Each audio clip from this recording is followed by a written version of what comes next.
আবার আরেকটা ভিডিও দেখাই, দেখেন প্রচারণার ধরন দেখেন। নির্বাচন কমিশন কিভাবে নির্বিকার থাকে আমি বুঝতে পারি না। দেখেন, নাম ছিল কি? আব্বাস উদ্দিন, হয়ে গেছে মির্জা আব্বাস। তা আমরা আগে শুনতাম, তাহলে আব্বাস উদ্দিন ওরফে মির্জা আব্বাস। পাকিস্তানের একজন গ্যাংস্টার আছে দাউদ ইব্রাহিম, তো ঢাকা 8-এ এই ধরনের দাউদ ইব্রাহিমরা চলে এসেছে, আমরা তাদের মুখোশ উন্মোচন করে দিব। আচ্ছা দেখলেন তো, তার বিপরীতে একটা ভিডিও দেখাই। এইগুলি এখন সোশ্যাল মিডিয়াতে অহরহ দেখা যাচ্ছে। দেখেন, বাবারা নির্বাচন করো, ভোট চাও, দেশের জন্য কি করেছ সেটা বলো, আগামীতে কি করবা সেটা বলো।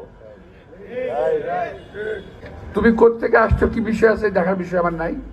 কথা হলো তুমি তাকে তোমার ভোট চাও, অন্যজনের গীবত গায়ে যত সময় নষ্ট করো, যত গুনাহ করো, এই কাজটা করার দরকার তো নাই।